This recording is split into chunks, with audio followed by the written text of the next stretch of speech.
Hello everyone and welcome to another Commander Tactics Deck Tech. My name's Pope. Today's deck is the first in a new series appropriately titled $10 Deck Tech. This series is all about building complete Commander decks on a very tight budget. The decks that will be showcased in the series are meant to be fully functional, focused on a set theme, but also very fun and flavorful. Whether you are a brand new player looking for an intro deck or a seasoned veteran looking to change things up within your playgroup, these decks can get wins all without breaking the bank.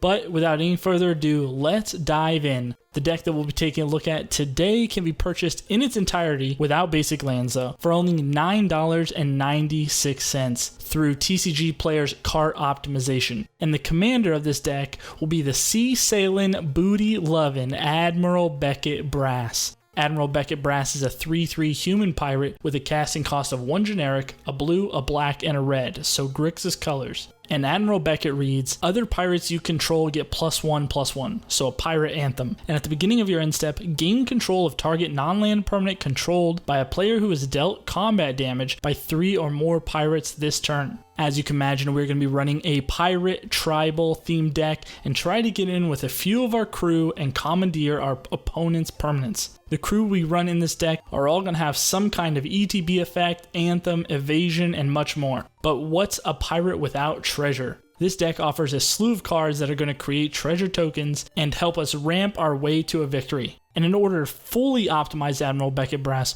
we're going to have all sorts of spells to make our creatures unblockable so we can snatch all of our opponent's goodies. And of course, all of this is coming to you for under $10. But let's get the ship sailing and take a look at the crew we have to help us reach our final destination, starting with Brazen Buccaneers, Siren Lookout, and Dire Fleet Interloper. Each of these pirates has Explore. What Explore says is you reveal the top card of your library, put that card into your hand if it's a land card. Otherwise, put a +1/+1 counter on this creature, and then you can either put that card back onto the top of your deck or put it into your graveyard.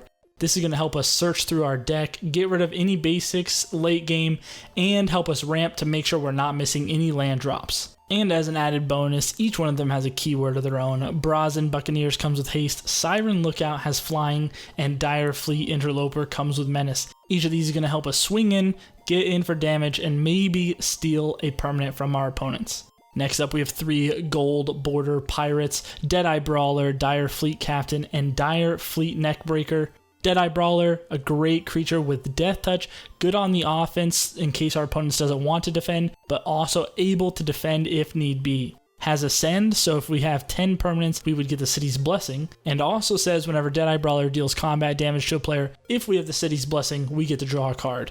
Dire Fleet Captain says whenever Dire Fleet Captain attacks, it gets +1/+1 until the end of turn for each other attacking pirate, so with many pirates attacking, Dire Fleet Captain can be a big threat. And Dire Fleet Neckbreaker is going to anthem all of our attacking pirates, giving them +2/+0.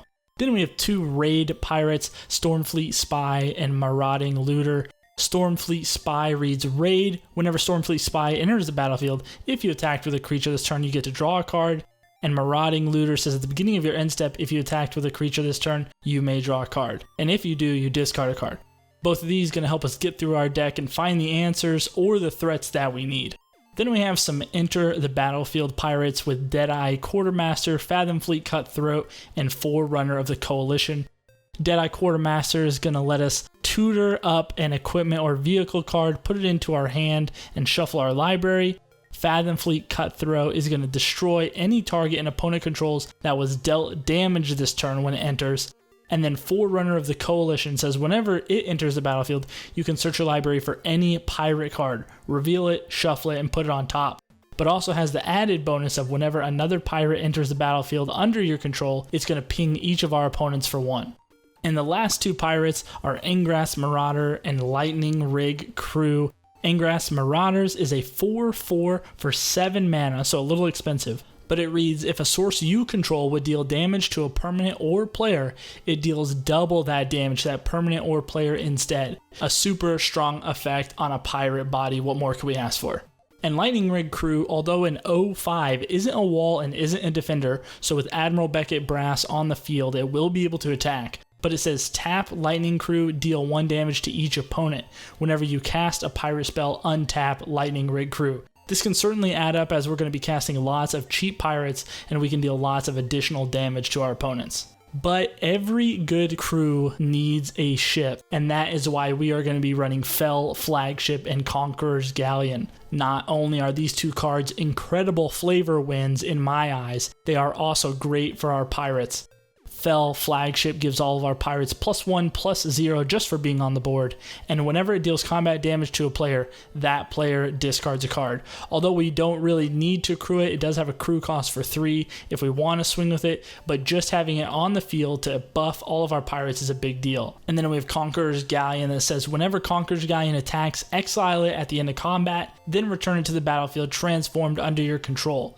Has a crew cost of 4, but it's a 2/10 body. Realistically, we won't be swinging with this. It's more for blocking if needed. But if we do transform it, we can tap it to add 1 generic, pay 2 mana and tap it to loot, pay 4 mana and tap it to just draw a card, or pay 6 mana and tap it to return a card from our graveyard to our hand. But now that we've seen the crew and our ships, let's take a look at all the treasure we're going to be creating in a portion I call X Marks the Spot. Starting with Captain Lannery Storm, Deadeye Plunderers, Prosperous Pirates, and Sailor of Means. Captain Lannery Storm is a legendary human pirate 2/2 with haste that says whenever Captain Lannery Storm attacks, create a treasure. And of course, treasure can be tapped to sacrifice them to get 1 mana. But it also says whenever you sacrifice a treasure, Captain Lannery Storm gets +1/+0 until end of turn. Captain Lannery is absolutely an all-star in the deck, can create tons of treasures, give us lots of additional mana, all while being a big threat. Deadeye Plunderers gets +1/+1 for each artifact you control, so all the treasures. We can also pay 4 mana to a blue and a black to create a treasure. Prosperous Pirates, whenever they enter the battlefield, they're going to create 2 treasures. And when Sailor of Means enters the battlefield, it is going to create another treasure. Then we have 3 non-creature spells that are also going to create as treasures: Depths of Desire, Brass's Bounty, and Contract Killing. Depths of Desire lets us return a target creature to its owner's hand at instant speed and create a treasure. Brass's Bounty, for each land we control, we create a treasure. And Contract Killing lets us destroy a target creature, and in doing so, we create 2 more treasures. And lastly, we have Hornswoggle, Pirate's Pillage, and Pirate's Prize. Hornswoggle is going to let us counter a creature spell and then create a treasure. Pirate's Pillage lets us discard a card to draw 2 more cards and create 2 treasures. And Pirate's Prize lets us just draw 2 cards and create 2 treasures. All of these cards are major flavor wins as they are all dealing with pirates and treasure, but all that treasure can be used for more than just ramp. It can actually be a win con, utilizing the enchantment spell, the Antiquities War. At first glance, this spell might look a little out of place in a pirate's deck, but on the 3rd turn that the Antiquities War is out, it says artifacts you control become creatures with base power and toughness 5/5 until the end of turn. So as we are accruing all of these treasure tokens, if we aren't using them to ramp, they can then become a massive army of 5/5s and swing out and kill our opponents. I absolutely love the thought of killing someone using a treasure. It is the most pirate thing that could possibly happen. But now let's take a look at all the spells we're going to be casting to help us get in to deal damage and steal our opponent's permanents using Admiral Beckett Brass's special ability. Departed Deckhand, Stormfleet Sprinter, Slippery Scoundrel, and Changeling Outcast, all pirates that are unblockable. Departed Deckhand can't be blocked except by spirits, and for 4 mana, we can give this ability to another creature.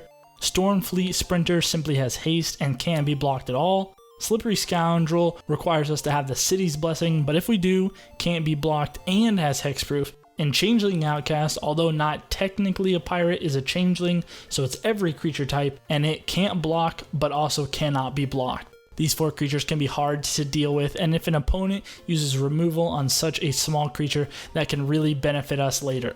And next we have Kari Zev, Skyship Raider, Headstrong Brute, and Angrath, Captain of Chaos, one of my favorite cards in the deck.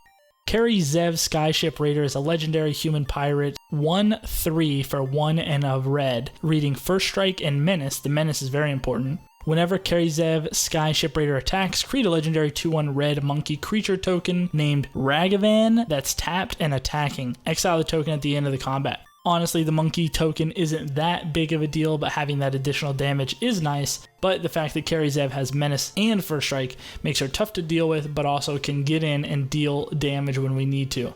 Headstrong Brute is a 3 CMC 3/3 Orc Pirate. Headstrong Brute can't block and has Menace as long as you control another pirate, which of course we will.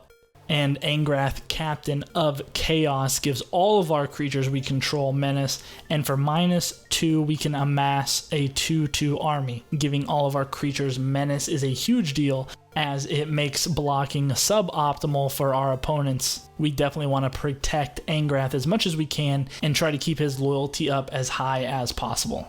Then we have 2 flying pirates, the Dreamcaller Siren and Siren Lookout. Dreamcaller Siren is a 3/3 for 4 mana, 2 blue with flash flying. Dreamcaller Siren can block only creatures with flying, and when it enters the battlefield, if we control another pirate, we get to tap up to 2 target non-land permanents. So we can flash this in at the end step of our opponent before us turn, or whenever we want to tap down some non-land permanents to help defend our board or be aggressive.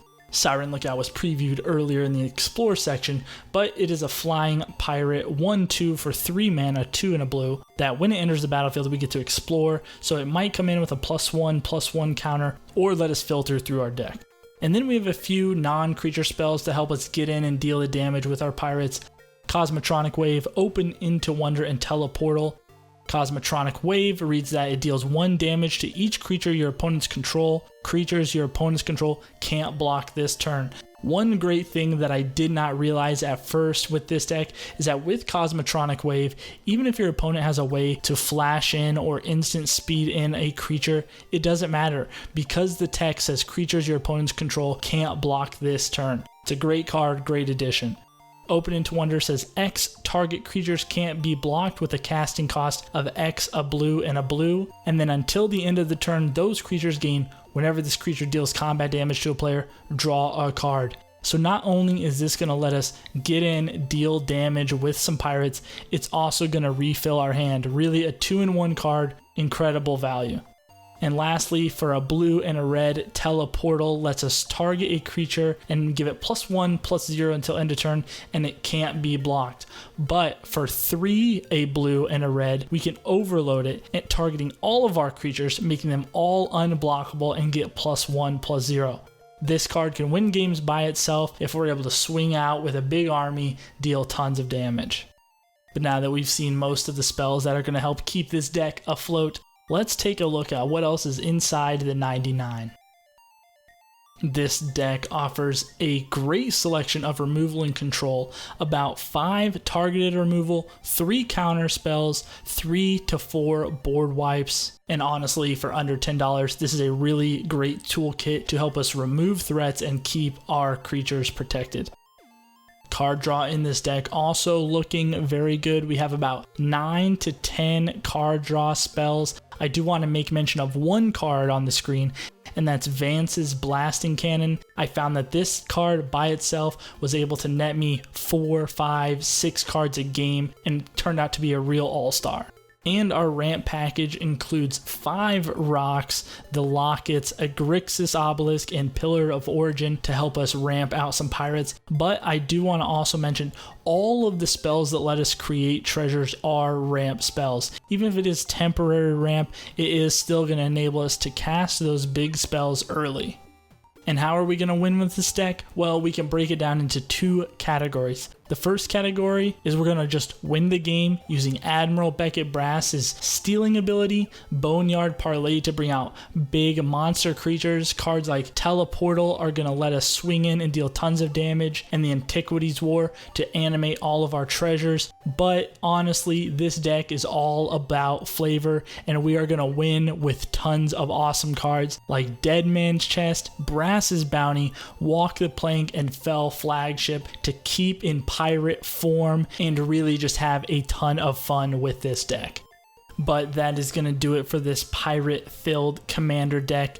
Admiral Beckett Brass can really kick butt and take names. I personally bought this deck and played it against a bunch of 2019 precons, and not only did it compete, but it brought home a few wins and I had a blast.